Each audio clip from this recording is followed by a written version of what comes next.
Hi, I'm Kim and this is the Sign Maker's Workshop. I'm going to show you today how to paint the background on the sign from the kit that you bought. Or if you're at a painting party and you've missed the instruction, this is a great way to follow along. Anyway, what you're going to need is your background color paint, your board that has been pre-stained for us. And if you happen to look on the back of your board, you'll notice there's a little keyhole cut in the back. Make sure that stays on the top in the back, okay? That way it's much easier to hang up when you get it home. This is going to be completely dry and ready to hang as soon as you get home. Before you leave the party, this will be dry and ready to go. So you take your paint, some baby wipes, and your cheapy scruffy paintbrush, okay?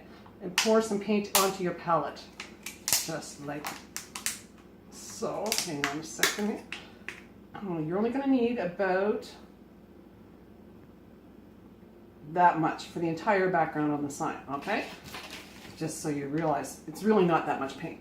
You probably won't even need that much. Take your brush, simple, scruffy, cheap little brush, dip just the tips into the paint, come a little further over on the other side and pounce the brush up and down nice and firmly, like you've got some issues and you're working them out. This is therapy as well.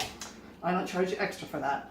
All right, take your brush nice and, now you look at the end, you can see that there's no blobs and it looks dry and not shiny at all. Shiny's the water, we don't want that.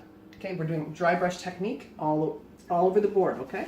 So we're gonna take our brush and slowly and gently from one side to the other, we're gonna go back and forth. Now see, that's super light, I can push a little harder. If I want more paint, I can do this, I can go back in, add some more. And now I personally like a lot more paint, so I go like this. And nice strokes back and forth, nice and easy.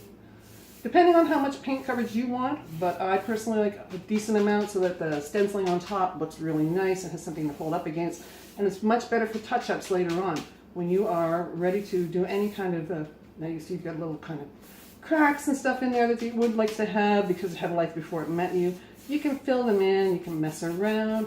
So I'm just gonna get this on here as fast as I can. And you can do the same.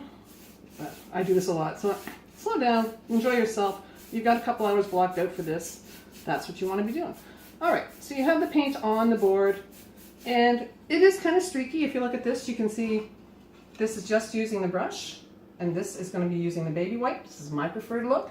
It also has the benefit of adding a little bit of sanding to your, like smoothing out your paint. So you take your baby wipe, and you literally do the same thing. You just wipe across the same way as you were painting, follow the grain, and you can see how it kind of blends some more, fills in, and you can go back and forth if you like, get a little crazy. But it removes some of the paint, not a ton, also smooths everything out, makes it nice and smooth for your stenciling later on, gives you a little more opportunity to mess around with the edges. You can also take what's left on there and just use it to cover your edges a little bit. So the sign looks a little more vintage along the sides. I also have my stencil stuck underneath my board so that you can use your brush as well for this. Just dab, dab, dab, dab, dab. That's very old and vintage. There's no wrong way to do a vintage sign. It's such a forgiving technique. You just slap the paint on basically, baby wipe it off, let it dry. And as soon as it's dry, when you can put your hand on the board and lift your hand up with no paint coming off on it, about probably 5 minutes, just enough time to go get a glass of wine and start choosing your paint colors for the next step, you're ready to go for stenciling.